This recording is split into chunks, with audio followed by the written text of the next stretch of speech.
Hello guys, इस video में हम आपको पैंट की कटिंग करना बताएंगे। हमने पैंट की लंबाई ली है 39 इंच, हिप लिया है हमने 40 इंच और मोहरी हमारी 7 इंच। हमने डबल फोल्ड कपड़ा अपना बिछा लिया है। अब हम इसकी कटिंग करना आपको बताएंगे। सबसे पहले हम इसी कमर का निशान लगाएंगे। हिप का फोर्थ भाग प्लस 1.5 इंच, हिप है हमारे 40 इंच और उसका फोर्थ भाग होगा 10 इंच प्लस 1.5 इंच हमारा बैठेगा 11.5 इंच। ऐसे में 11.5 इंच नीचे लगाने लेना और 2 लगाना आसन के लिए। हमने आसन की लंबाई ली है 12.5 इंच। ये मैंने गलती से 11 इंच पर लगा दिया था। ये 12.5 इंच आसन की लंबाई हमने ले ली है। अब इसकी टोटल लंबाई का हाफ भाग ले लेंगे। टोटल लंबाई है 13.5 इंच और इसका हाफ बैठेगा 7.25 इंच। अब जो हमारा हाफ भाग बैठा है यहाँ पर 7.25 इंच, वही हम मोहरी पर निशान लगाएंगे 7.25 इंच का। अब मोहरी है हमारी 7 इंच, तो उसका हम लगा लेंगे दोनों तरफ 3.5 इंच पर निशान। लंबाई हमने ली है इसकी 39 इंच और 2 इंच हमने नीचे फोल्ड करने के लिए 2 इंच एक्स्ट्रा कपड़ा ले लिया है।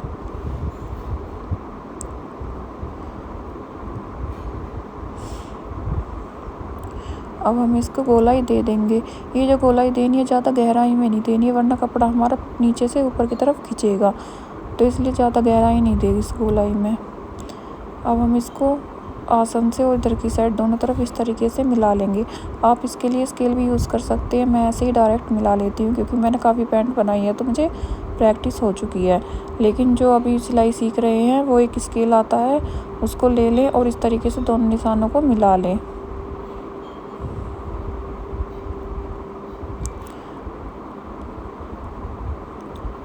ये हमने फ्रंट पार्ट के निशान लगा लिए हैं। अब हम इसकी कटिंग कर लेते हैं।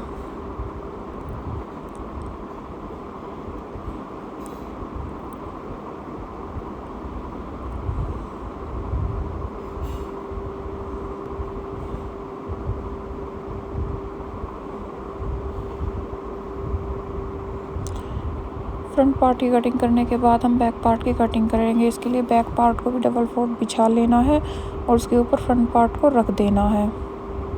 बैक पार्ट बिछा लिया है, नीचे ऊपर फ्रंट पार्ट रख लिया। ध्यान देना है कि नीचे से भी हमें ये 7.25 इंच नाप लेना, जिससे कपड़ा इधर उधर ना हो। अब हमें 2 इंच ऊपर की साइड कपड़ा छोड़ के लेना है और 2-2 इंच का निशान लगा लेना है। आसन से आसन तक और आसन से नीचे तक हम 2-2 इंच का निशान लगाएंगे। आसन के लिए भी आगे की तरफ 2 इंच का निशान लगाएंगे। अगर किसी का साइज़ बड़ा है तो 2.5 इंच का लगा सकता है और ज़्यादा हैवी साइज़ है तो 3 इंच भी लगा सकता है। अब इसके नीचे मोहरी की तरफ जो निशान लगाना है हमें, वो 1.5 इंच का लगाएंगे। अच्छे से भी निशानों को मिला लेंगे।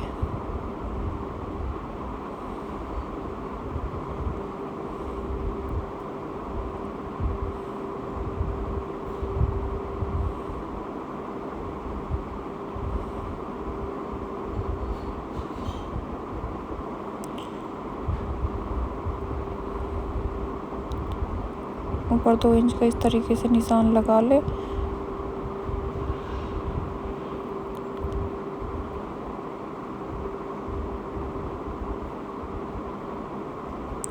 ये हमारे बैक पार्ट के निशान लग चुके हैं। अब हम इसकी कटिंग कर लेते हैं।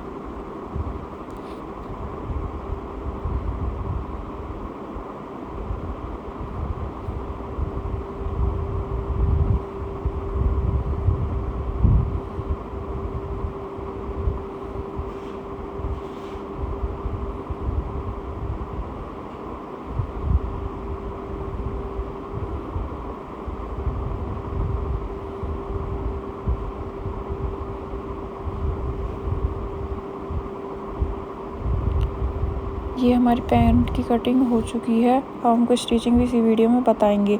अब हमें दोनों आसन लेने हैं और उसको इस तरीके से जोड़ लेना है। ये फ्रंट पार्ट के आसन है। इस तरीके से फ्रंट पार्ट पर आसन पर सिलाई लगा देनी है।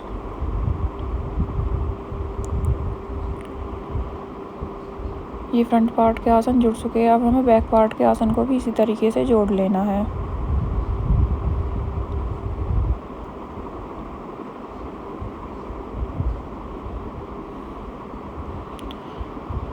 बैक पार्ट और फ्रंट पार्ट के आसन हमने जोड़ लिए हैं। इस तरीके से देखिए हमारे आसन जुड़ चुके हैं। अब हम इसमें बेल्ट लगाएंगे आगे की तरफ। इससे पहले हम इसमें प्लेट डाल लेते हैं। तो जो हमारे फ्रंट पार्ट का जो आसन वाला भाग होता है उसे 4 इंच लेकर लंबाई में 5 इंच पे 3 इंच पे आप अपनी इच्छा अनुसार प्लेट डाल सकते हैं। मैंने बहुत ही कम प्लेट डाली है। वैसे मोस्टली लंबाई जो लेते हैं प्लेट की वो 5 इंच लेते हैं, 5 से 6 इंच ले लेते हैं। अब इसकी हम टोटल लंबाई नापते हैं 21.5 इंच है। अब हमें 21.5 इंच की एक पट्टी काट लेनी है और उसकी चौड़ाई रखनी है हमें 3.25 इंच। इसको इस तरीके से इससे अटैच कर लेंगे। अब हमें जो बुकरम का भी एक पीस काट लेना है 21.5 इंच का, क्योंकि आगे के पार्ट में हम बुकरम अटैच करेंगे। ऑल राउंड बेल्ट वाला नहीं बनाया है ये पैंट हमने, आगे हम इसमें बुकरम अटैच करेंगे।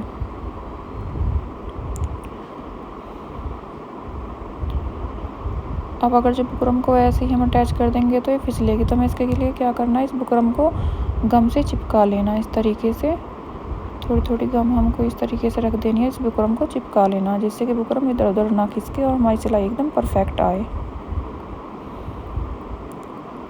इस तरीके से अच्छे से बुकरम को हमने लगा ली है।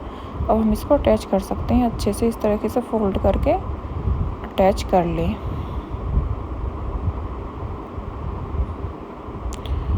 ध्यान रहे कि गम में कपड़ा चिपकना नहीं चाहिए, इस बात का ध्यान रखें, अच्छे से लगाएं।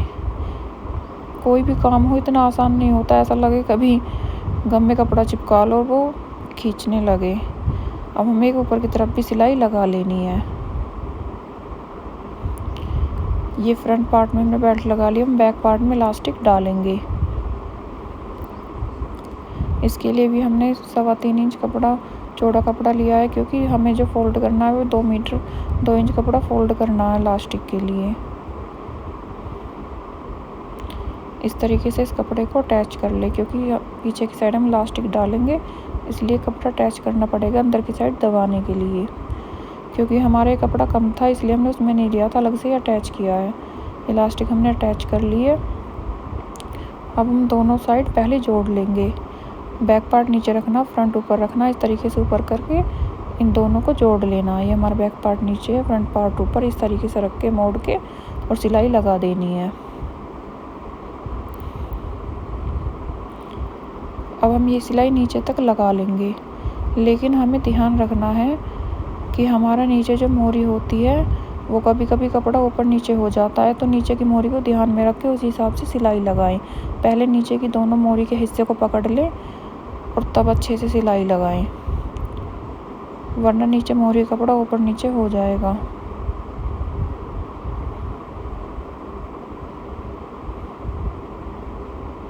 इस तरीके से पकड़ लो, इस तरीके से सिलाई लगा दें। इस तरीके से पलटेंगे तो देखिए क्या फिनिशिंग आई है।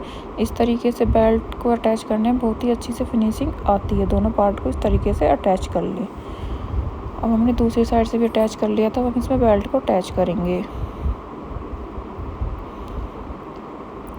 इलास्टिक के लिए जो हमने कपड़ा लिया है इसको अटैच कर लेते हैं।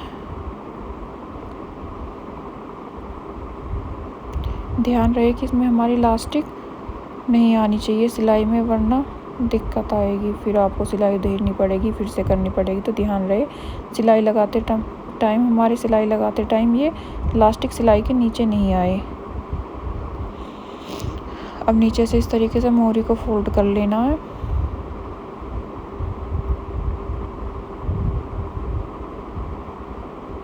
ये मोरी हमने फोल्ड कर ली है। अब हम दूसरी साइड से भी इस पैंट को इस तरीके से अटैच कर लेंगे।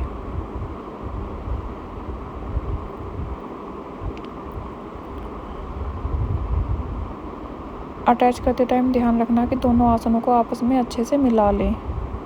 अगर किसी को इंटरलॉक करानी है तो कपड़ा जो लेना हमें सिलाई में जो कपड़ा छोड़ते हैं वो थोड़ा ज़्यादा छोड़े, वरना इंटरलॉक नहीं होगी।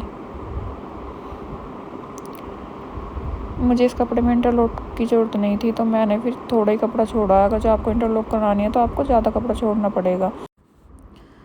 हमारी पैंट बनकर तैयार है। आपको ये वीडियो कैसी अच्छी लगी? वीडियो अच्छी लगी तो लाइक करें, शेयर करें।